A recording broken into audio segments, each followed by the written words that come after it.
Shalom, selamat berjumpa kembali di channel YouTube TBKK Jabiter Tinambunan.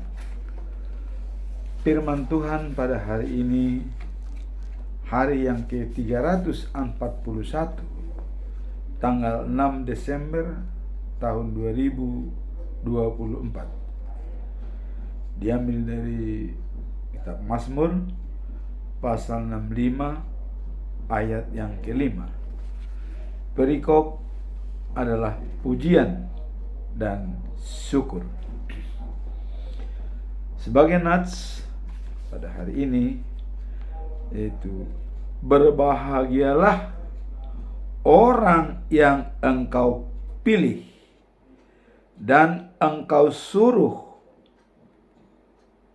mendekat untuk diam di pelataran. Kiranya kami menjadi kenyang dengan segala yang baik di rumahmu, di baitmu yang kudus. Itulah firman Tuhan pada hari ini. Bacaan pagi diambil dari Matius pasal 24 ayat 37 sampai dengan 43. Tidak ada yang tahu hari dan jamnya kedatangan Tuhan. Bacaan malam diambil dari Ibrani pasal 12 ayat 14 sampai dengan 17. Petunjuk dan peringatan. Pada bulan ini, bulan Desember, selamat kita ucapkan kepada Sinode Godang HKBP yang telah dimulai tanggal 2 Desember sampai hari ini tanggal 6 Desember dan ditutup tanggal 8 Desember. Dan puji Tuhan telah berhasil memilih Eporus HKBP tahun 2024 sampai dengan 2028, yaitu Amang Pendeta Dr. Victor Tinambunan MSc. Dan juga hari ini terpilih Sekretaris Jenderal HKBP, yaitu Amang Pendeta Rikson Hutahayan. Semoga Eporus dan Sekjen HKBP dapat bersinergi dan bekerja yang baik untuk membawa gerbang HKBP, suatu keagamaan kesukuan yang terbesar di Asia Tenggara.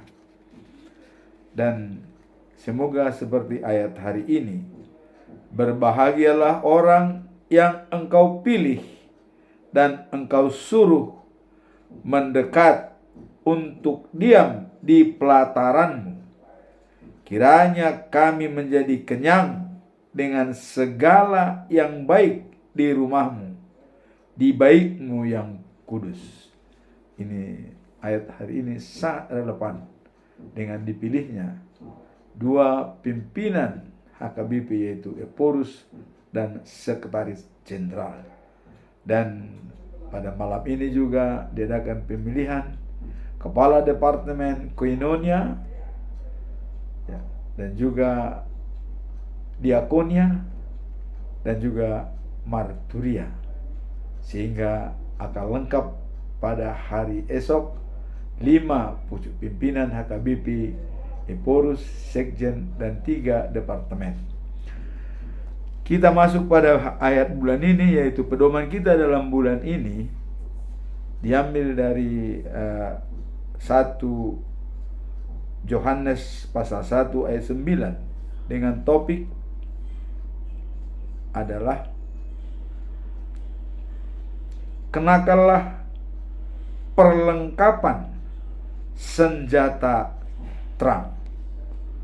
Dijabarkan dalam ayat 9 Yohanes 1 ayat 9, terang yang sesungguhnya yang menerangi setiap umat sedang datang ke dunia. Jadi terang yang menerangi setiap umat sedang datang ke dunia. Dan terangnya itu akan kita kenakan sebagai perlengkapan senjata terang. Tentu senjata ini dipakai untuk melawan kegelapan. Nah, kemudian siapakah terang itu? Sesungguhnya terang itu siapa? Nah, kalau kita lihat yang disampaikan oleh Allah dalam Yohanes pasal 3 ayat 16, demikian bunyinya: karena begitu besar kasih Allah akan dunia ini, sehingga Ia telah mengaruniakan anaknya yang tunggal, supaya setiap orang yang percaya kepadanya tidak binasa, melainkan beroleh hidup yang kekal. Apakah anak itu yang menjadi terang yang ditunggu oleh dunia? Mari kita lihat ya apa yang dikatakan oleh Yesus, yaitu anak Allah yang tunggal yang dikirim ke dunia untuk membebaskan manusia dari kegelapan. Yohanes pasal 8 ayat 12 mengatakan, Akulah terang dunia. Barang siapa mengikuti aku, ia tidak berjalan dalam kegelapan, melainkan akan menjadi terang. Jadi mengikuti Yesus menjadi terang. Dan sudah jelas dikatakan yang tadi, terang yang datang ke dunia yang ditunggu-tunggu adalah Yesus. Ini sesuai dengan apa yang dikatakan oleh Yesus, akulah terang. Barang siapa percaya kepadaku, tidak akan berjalan dalam kegelapan. Ya. Kemudian akan menjadi terang. Jadi kalau sudah mengikuti Yesus, kita berada dalam terang yang tidak berjalan lagi dalam kegelapan. Bagaimana dengan hidup kekal dan abadi? Apakah terang itu juga bisa mencerminkan hidup kekal dan abadi? Kita lihat dalam Yohanes pasal 6 ayat 35 mengatakan, Akulah roti hidup. Barang siapa datang kepadaku, tidak akan lapar lagi. Kemudian barang siapa percaya kepadaku, tidak akan haus lagi. Jadi roti yang hidup ini menggambarkan adalah kebutuhan rohani kita yang dipenuhi, spiritualitas kita. Kalau kebutuhan jasmani, tidak mungkin dikatakan dia roti yang hidup, melainkan roti yang biasa seperti dikirim oleh Allah pada saat bangsa Israel di Gunung Sinai kekurangan makanan, sehingga dikirimlah manna, ya, roti kepada bangsa Israel. Namun pada hari ini Yesus mengatakan, Akulah roti hidup. Jadi roti hidup itu artinya membuat kita menjadi hidup kekal dan abadi. Karena dikatakan, datang kepadaku, tidak akan lapar lagi. Percaya kepadaku, tidak akan kehausan lagi. Dicontohkan antara haus dan lapar, karena itulah kebutuhan jasmani sehari-hari. Kalau kita tanpa minum sebulan atau tanpa makan sebulan, apa yang terjadi? Pasti kita mungkin akan mati kelaparan dan kehausan. Tapi di sini dikatakan roti yang hidup. Artinya kalau kita sudah datang kepada Yesus dan percaya kepada Dia, kita dapat merasakan roti yang dijanjikan oleh Tuhan, yaitu hidup dan kekal dan hidup selama-lamanya.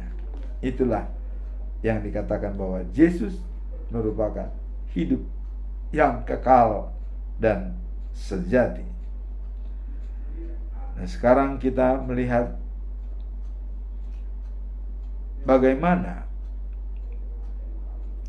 kalau kita sudah mengikut Yesus, sudah tidak kelaparan dan kehausan. Nah, kemudian ada satu hal lagi yang sangat-sangat penting dikatakan oleh Yesus, yaitu jalan menuju surga, menuju kehidupan yang kekal dan abadi. Dalam Yohanes pasal 14 ayat 6 dikatakan, Akulah jalan, kebenaran, dan hidup. Tidak ada yang sampai kepada Bapa tanpa melalui aku. Nah, jadi di sini dengan Yesus sebagai terang, ya, dan Dia merupakan sebagai hidup, sekarang Dia mengatakan sebagai jalan. Tanpa Dia, kita tidak bisa melihat Allah. Hanya dengan Yesus kita bisa melihat Allah atau bisa menuju surga untuk menunggu kedatangan Yesus yang kedua kali untuk menjemput kita. Sekarang kita ambil kesimpulan dari ayat bulanan pada hari ini. Pertama adalah Yesus sebagai perlengkapan senjata terang untuk melawan kegelapan. Dan para rasul-rasul sudah memakai senjata ini, seperti Paulus, ya, Petrus, dan 12 rasul tersebut sudah menggunakan senjata terang. Khususnya seperti Paulus mengatakan, habis gelap, terbitlah terang.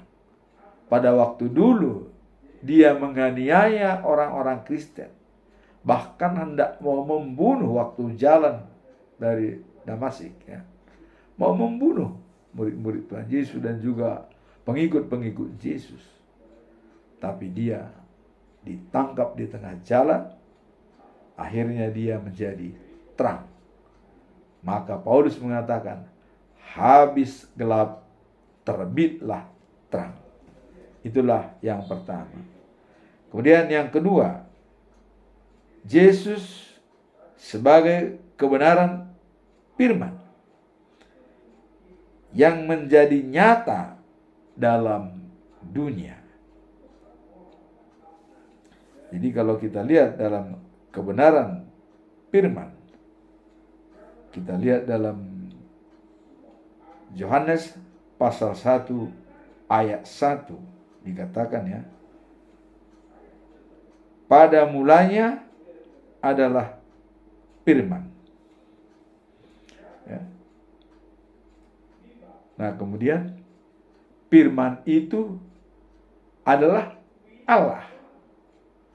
Dan firman itu berada di tengah-tengah kita. Itulah Yesus.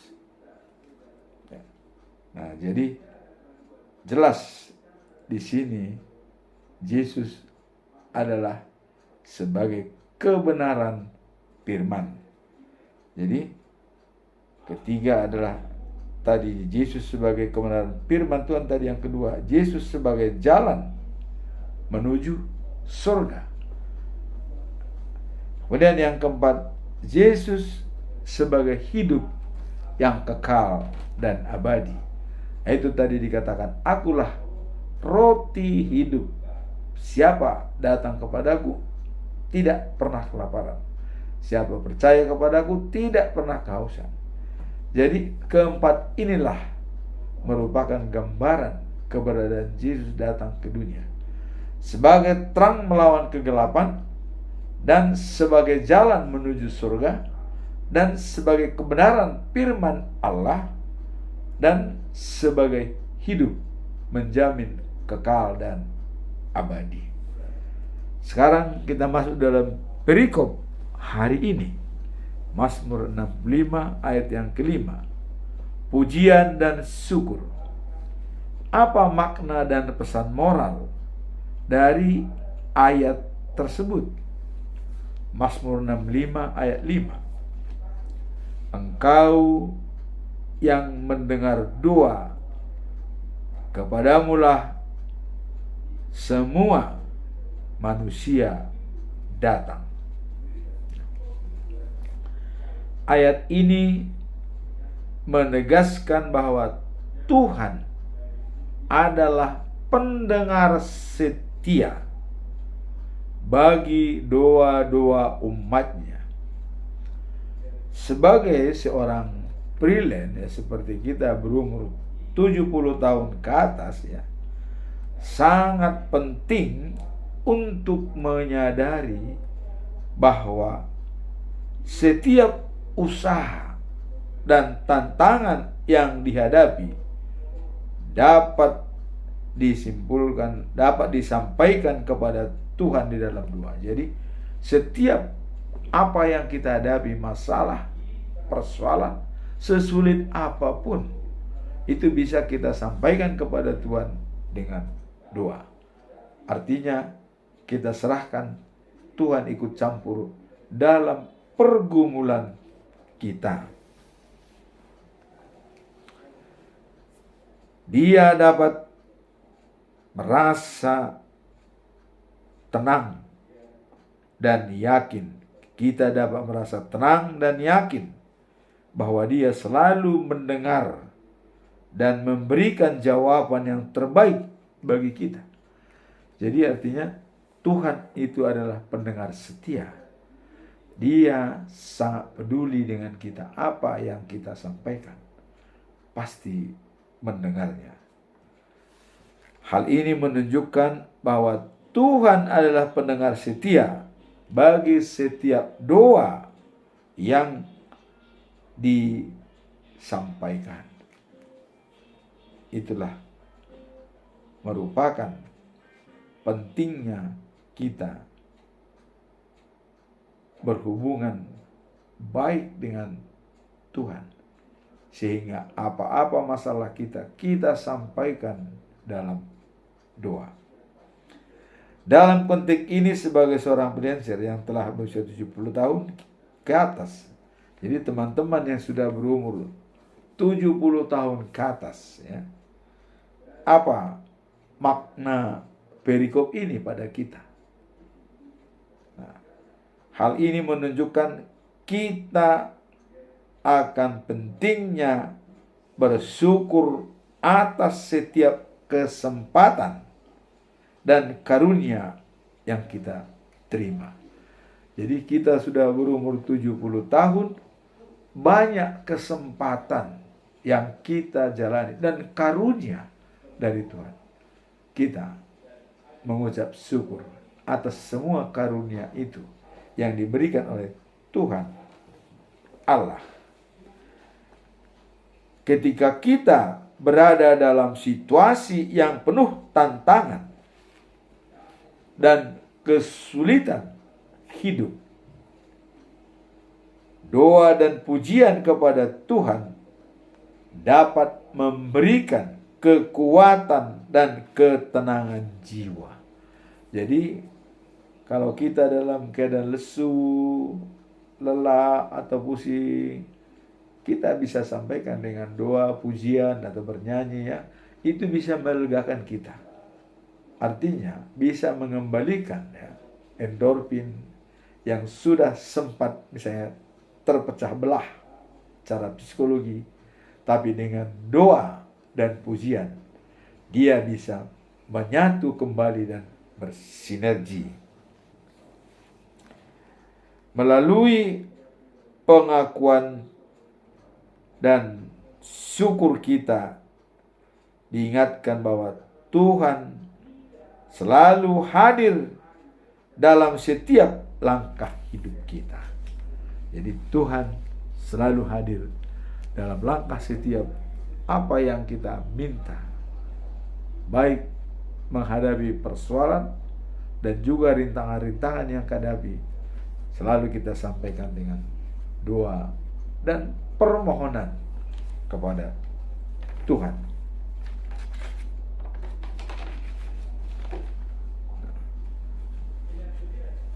Yang bisa memberikan bimbingan kepada kita. Kemudian makna daripada pujian syukur. Apa makna kalau kita memuji dan bersyukur kepada Tuhan? Ketika kita berada dalam situasi yang penuh tantangan, doa dan pujian kepada Tuhan dapat memberikan kekuatan dan ketenangan jiwa.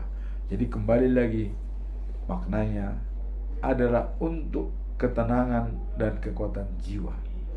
Apabila kita sampaikan doa dan pujian kepada Tuhan. Kemudian apa pesan moral dari hal tersebut? Melalui pengakuan dan rasa syukur kita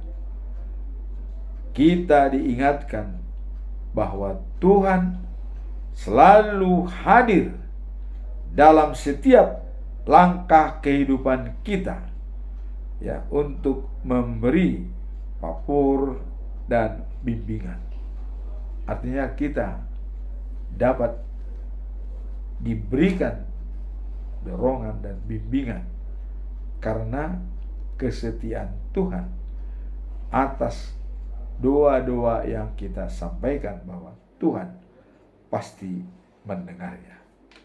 Itulah perikop hari ini yang dikatakan bahwa datang, artinya dipilih oleh Tuhan. Berbahagialah orang yang dipilih, dan disuruh mendekat untuk diam di pelataran Tuhan. Artinya bekerja di ladangnya Tuhan yang terpilih, dan bisa memberikan yang terbaik kepada umatnya. Sekarang kita masuk dalam bacaan pagi yang diambil dari Matius pasal 24 ayat 37 sampai dengan 43. Tidak ada yang tahu hari dan jamnya kedatangan Allah Bapa kita, kedatangan Yesus yang kedua kalinya ke dunia ini. Tidak ada yang tahu hari dan jamnya. Nah, kemudian apabila Anak Manusia datang, keadaannya seperti zaman Nuh.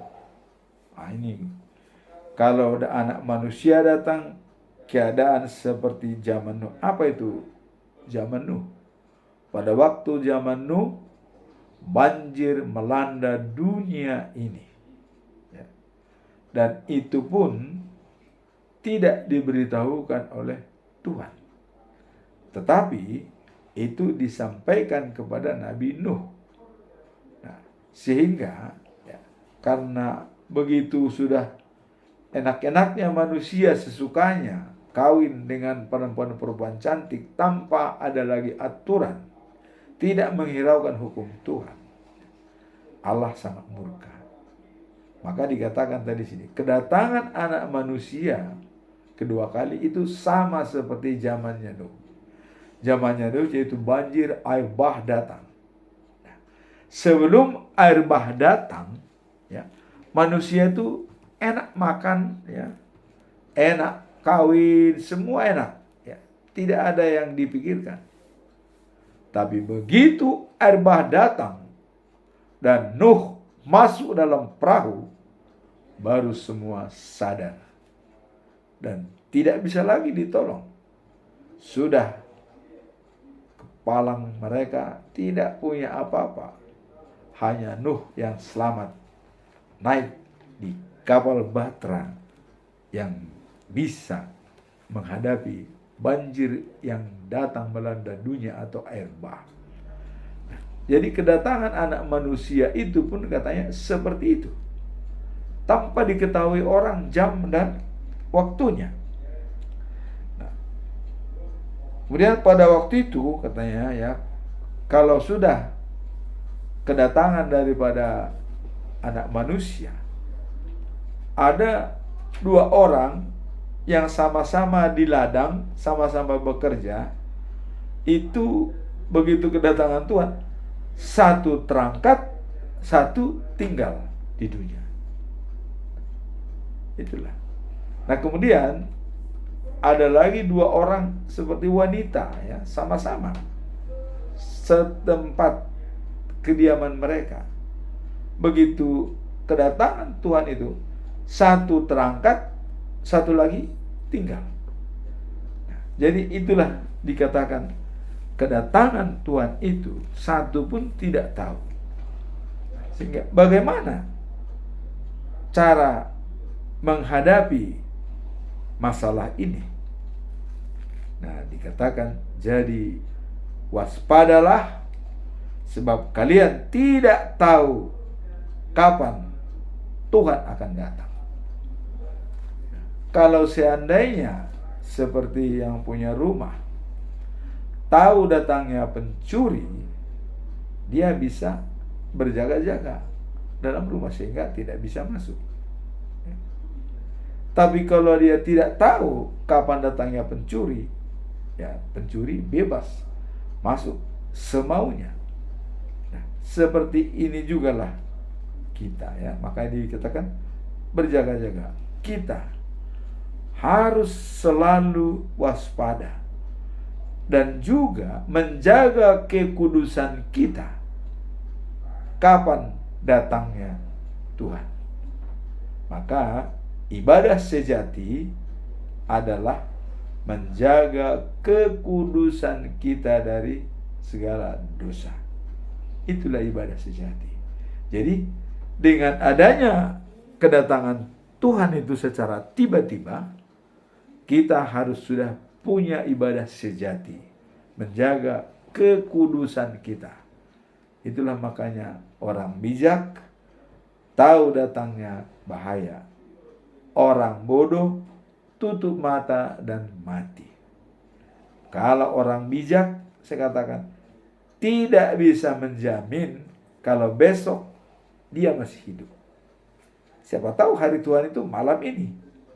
Sehingga dengan tidak bisa dia menjamin hidup untuk esok harinya, maka dia bersiap-siap setiap saat dia berdoa. Bahkan napas dia adalah doa. Kita semua sudah dibekali dan sudah dipatrikan pada kita masing-masing firman Tuhan. Sudah ditaruh dalam batin kita dan ditulis dalam hati nurani. Apa itu? Waktu kita sidi, dapat firman Tuhan yang harus kita pegang. Itu yang pertama. Kemudian bagi orang yang sudah pernah kawin, dalam melangsungkan perkawinan, ada ayat yang diberikan kepada mereka untuk pegangan dia. Itu harus hafal ayat itu. Kalau kita tidak perlu misalnya berdoa, hafal kita ayat itu, kita ucapkan setiap kita pergi, itulah yang dipatrikan Tuhan kepada kita. Ya. Nah, seperti contoh, seperti saya, Sidi, akulah Tuhan Allahmu yang memberikan pelajaran kepada kamu yang terbaik dan menjaga kamu di jalan yang kamu tempuh. Ini kalau sudah kita ingat, akulah Tuhan. Wah ya, tidak ada Allah lain. Nah, kita enak. Mau kemana pun tidak akan takut. Kita sudah siap. Nah, itulah yang dipatrikan oleh Tuhan kepada kita. Ya, mengenai karena perkataan Tuhan tidak akan habis. Dunia akan lenyap, segalanya habis. Tapi perkataan Tuhan tidak akan lenyap. Dan itulah yang dipatrikan pada diri kita masing-masing. Ayat sidi, ayat perkawinan. Dan kalau kita, ada lagi satu, kalau kita ditahbiskan atau diangkat jadi pendeta sebagai imam, ada lagi ayat yang harus kita pegang. Contoh seperti saya pada waktu ditahbiskan sebagai penatua tahun 92. Ayat yang diberikan adalah pernyataan Petrus dalam Kisah Para Rasul. Ya. Pasal Rasul 5 ayat 29. Apa dikatakan? Waktu Petrus dan Yohanes dan kawan-kawan itu dilarang untuk memberitakan firman Tuhan. Tekanan-tekanan dari guru agama. Wah, itu Petrus melawan. Kami tidak mau menurut kepada manusia. Maka dia bilang, kami lebih turut kepada Allah daripada manusia. Itulah yang ketegasan daripada Petrus. Dia tidak terbuai, walaupun ditekan, walaupun dilarang oleh guru-guru agama untuk memberitakan firman Tuhan atas nama Yesus.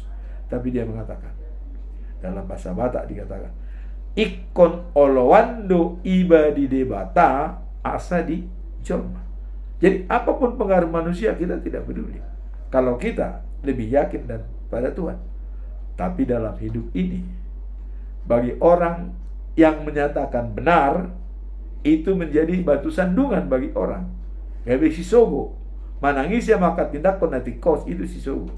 Pasti dibenci orang. Karena ya memang dunia beda dengan kebenaran firman Tuhan. Maka kita tidak bisa serupa dengan dunia. Dalam Roma pasal 12 ayat 2. Jangan kita serupa dengan dunia, tapi berubahlah dengan budi pekerti yang dikehendaki oleh Allah, yang menyenangkan hati Allah dan menjadi sempurna. Nah, itulah yang kita lihat dari bacaan pagi pada hari ini, bahwa kedatangan Tuhan tidak ada yang tahu. Tapi bagaimana mengantisipasi itu? Kita bersiap-siap menghadapi itu. Dan juga kita seperti orang bijak, ya, tahu datangnya bahaya. Supaya tahu datangnya bahaya, dia selalu berdoa dan mengandalkan Tuhan dalam setiap saat. Nah, maka dalam Galatia 6 ayat 9 dikatakan, jangan jemu-jemu berbuat baik, karena pada suatu saat kita akan menuai kalau kita tidak lemah. Menuai itu adalah pada hari kedatangan Tuhan ke dunia. Disitulah kita menuai. Maka dikatakan jangan lemah. Pada saat kedatangan itu kita lemah, kita tidak ada artinya. Jadi bukan lamanya kita misalnya pengikut Kristus atau sebagai pendeta atau sebagai penatua jaminan menjadi mendapatkan kehidupan yang kekal. Tidak. Tapi yang bertahan sampai akhir, ya, itu yang diselamatkan. Kemarin kita baca, yang bertahan sampai akhir adalah itu yang diselamatkan oleh Tuhan. Kalau dia tidak bertahan sampai akhir, dia adalah walaupun sebelumnya dia baik, bergaul, kelakuan baik semuanya, ya, tapi tidak bertahan sampai akhir, dia akan selesai. Nah, itulah dalam bacaan pagi kita, yaitu hari Tuhan tidak ada yang tahu. Kalau kita tidak tahu, maka kita harus siap-siap menerima kedatangan Tuhan kapanpun dia datang. Nah, kemudian bacaan malam diambil dari kitab Ibrani pasal 12 ayat 14 sampai 17. Nah, ini berusahalah hidup rukun dengan semua orang. Jadi ini adalah peringatan, ya, petunjuk dan peringatan dari Tuhan Allah. Maka dikatakan di sini, berusahalah untuk hidup rukun dengan semua orang dan berusaha juga untuk hidup suci khusus untuk Tuhan. Nah, itu tadi ibadah sejati, ya. Kemudian tidak seorang pun dapat melihat Tuhan kalau ia tidak hidup suci. Nah, jadi apakah yang sudah pernah melihat Tuhan itu hidup suci? Ya, dalam keadaan dia suci bisa melihat Tuhan. Atau dalam keadaan dia menantang ingin melihat Tuhan, itu juga bisa melihat Tuhan. Nah, seperti kita lihat Nabi Yesaya, ya, waktu dia tidur dia melihat Tuhan, tapi dia mengatakan, aku celaka, aku berdosa, mampus, mati saya, tidak bisa melihat Tuhan. Tapi datang malaikat yang pakai herubim, ya, mengatakan, dan dibawa perapian, ya, sempit, ditaruh di bibirnya, dosamu sudah diampuni. Maka dia bisa melihat Tuhan karena sudah suci, ya. Maka hanya orang yang suci bisa melihat Tuhan. Jadi Yesaya pada saat itu disucikan oleh malaikat supaya dia bisa melihat Tuhan. Nah, akhirnya Tuhan berbicara kepada Yesaya, siapa yang akan kuutus? Nah, ini Tuhan mengatakan. Dan kemudian ada lagi kata-kata yang sangat bersahabat dari Tuhan. Siapa yang memberitakan berita kita? Wow. Jadi Tuhan sudah menganggap bahwa Yesaya itu adalah sebagai kawan kita. Siapa yang memberitakan firman Tuhan? Siapa yang memberitakan berita kita? Kata Tuhan Allah.